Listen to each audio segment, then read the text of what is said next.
we fear most about is actually the non-truth.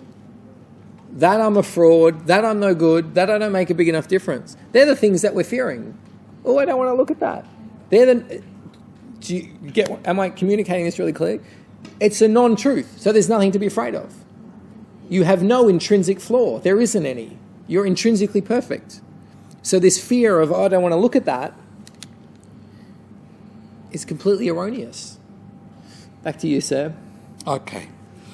What I am feeling is that there is no great desire in my life propelling me forward. Yes, because you're not in alignment with your truth. Mm-hmm.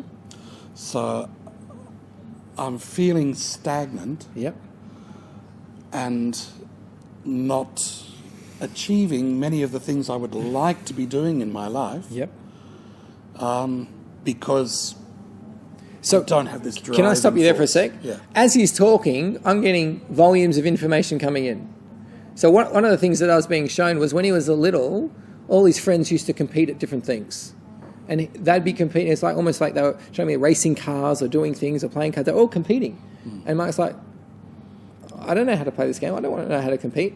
Just where it started as a child. He needs to compete. He needs to achieve. If he's not achieving, he's not equal. So just showing me his childhood, giving me that background.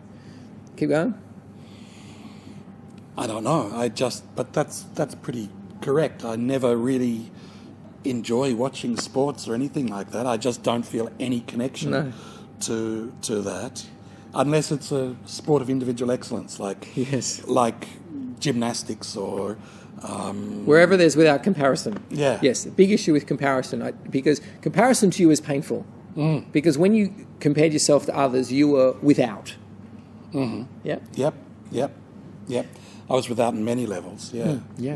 So comparison does not come from our infinite awareness. Comparison is what we call comes from our ego. The ego is trying to keep the identity, and so it's always looking out there. And the more it looks out there, the more it compares you to other people, the more inadequate you will appear. Because it will only look at people that have you feel inadequate. It will just keep that inadequacy intact. So you have these competing energies. One is trying to reveal your greatness to you, your infinite nature, and the other energy is having you stay very small and very finite with what's familiar, with what you know. Now, occasionally, there'll be this indulgence to compare, and that will send Mark into depression. Correct? Yep. Yes. Yep, absolutely. Cannot handle comparison. Cannot handle comparison at all.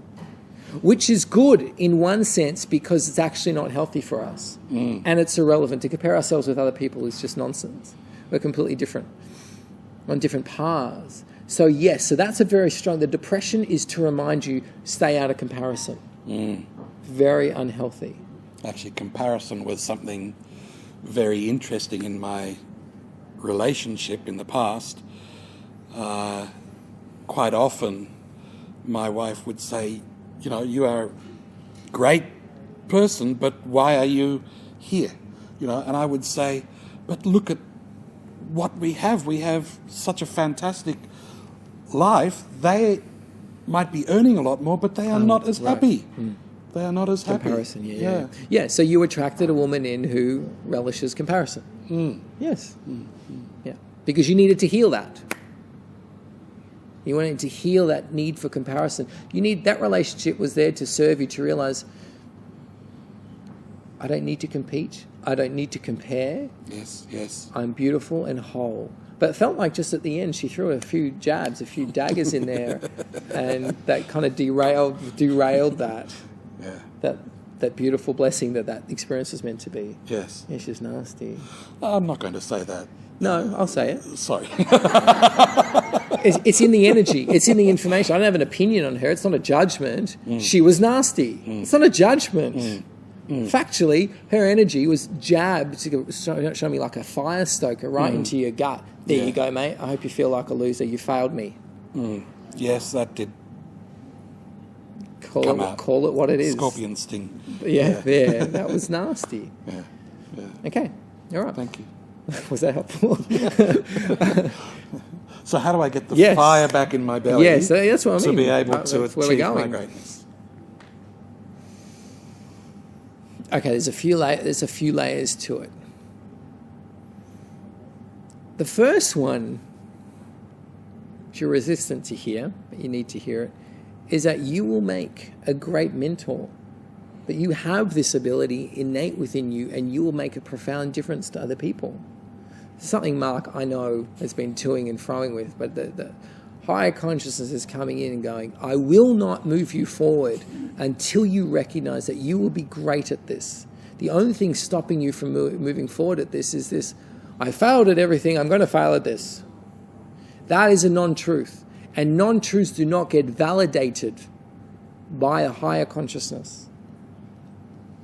Never reinforce a non-truth. They're here to unravel the non-truths, not validate them.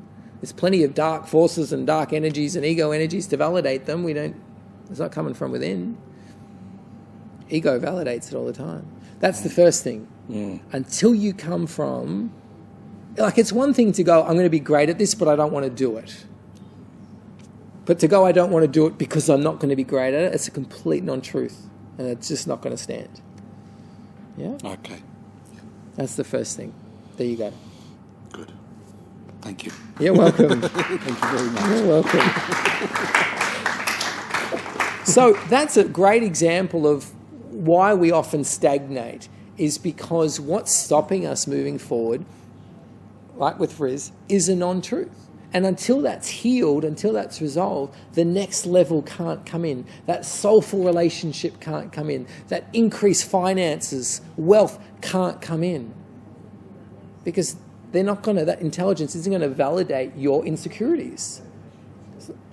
It's like I've got a little boy and he throws tantrums. We don't go, oh, you've thrown a tantrum, here you can have all the chocolate you want. I'm not going to encourage that. The same way this higher consciousness, which is you, isn't going to encourage self-doubt, self-hate, self-loathing. That space is not empowering. It doesn't create the life you want. So the only thing that gets validated is self-belief, self-love. The minute you embody self-belief and self-love, your body validates it by, feelings of joy and health and well-being, but then the universe validates it back by opening up doors. It's like we said at the beginning, we keep following other people's paths and other people's advice, keep hitting against a brick wall. You want to know the secret to opening up the infinite universe of abundance? I'll tell you the secret. It's gold. You listening? Everyone listening? We're listening. Are you listening? 2 words. Trust yourself. Anyone who's ever made themselves into any success, has trusted themselves. Roger Federer doesn't get out on the tennis court with all this full of self-doubt going, oh God, I'm shit at tennis. I really hope, I'm praying that God actually, helps me get through. He doesn't do that. He's got absolute conviction, absolute self-belief, not one shred of doubt. And that's what makes him unbelievable at that game. Any athlete, any millionaire, any real person of substance has gotten there because of self-belief.